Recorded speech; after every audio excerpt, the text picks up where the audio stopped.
Stake boats now, the quadruple sculls for men, another lightweight event. And in fact, a new event for the Rowing World Championships. So not much form to go on. China in lane number 1. Italy, who won this class at the Lucerne Regatta in July. The new man in the cow. The Federal Republic of Germany, they were runners-up to Italy at Lucerne. Switzerland in lane number 4. Denmark in red and white, they were just behind the Federal Republic of Germany at Lucerne, and then France nearest to you in the blue tops. And France still looking for a medal in these World Championships.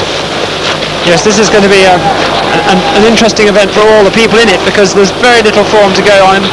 Most of these scullers have rowed before in combinations, but not in the quadruple sculls. The Italians there with the key man, Francesco Esposito, at the bow position, man who's won the gold medal in the double last year, but with 3 youngsters in front of him, and it's a question really of how the youngsters hold up under pressure. But they've taken the early pace, they're up to approximately half a length lead. That lead is over the Federal Republic of Germany. There was just 0.43 of a second between those two crews in Lucerne, so it'll be interesting to see how much each crew has improved over the past 3 months. But the Italians now really pushing on, coming to the 500 metre point.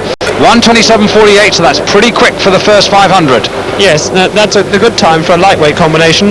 I think the interesting point is going to be really whether this is too much pace too quickly for this Italian combination. You know, those athletes have got to hold on now, and it's going to be a tough experience for them, and we'll see whether they've actually gone out too fast and whether they can maintain the pressure, or whether they're going to be run over from behind.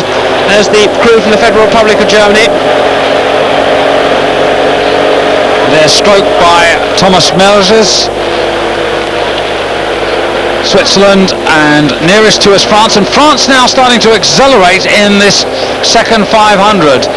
They started a little tentatively, but you can see there the boat right on the right hand side of the screen, and they really have accelerated. They've not moved up to take the lead, but they've put themselves back into contention. But Italy still with a lead of 1,000 metres, just a 3/4 of a second behind them. West Germany, then Switzerland. In fact, France at this point have moved up to 4th. They went through in 1:33.98 for the second 500. But now the Federal Republic of Germany coming up to attack the Italians, and the battle is really on. Indeed, I think the Italians are starting to fade. They're looking relatively slow through the water. They're getting a bit sluggish. Much sharper blade work from the Federal Republic of Germany crew. And we're looking down towards the finish as they approach the last 500 metres. Denmark nearest the camera, across to the Swiss crew, and beyond them the crew from the Federal Republic, currently the leaders. Race still changing, still developing as we go into the last phase. Certainly the Federal Republic of Germany and Italy have first and second place, but France and Switzerland, both of them now accelerating as they come into the last couple of 100 metres. The Federal Republic of Germany have really broken clear now of the Italians, but look at the finish there. The black and white strip of Switzerland, closest to you the French, and they really are flying, these two crews.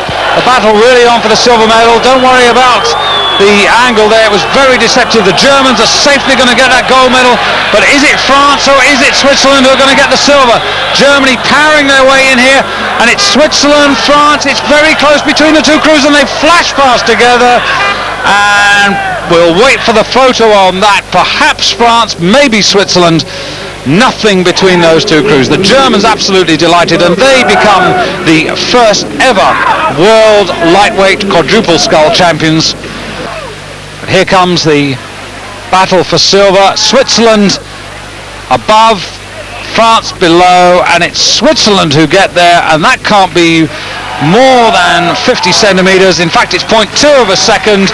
The Germans rejoice, and just out of picture, so are the Swiss. The French also delighted because that's their first medal of these championships.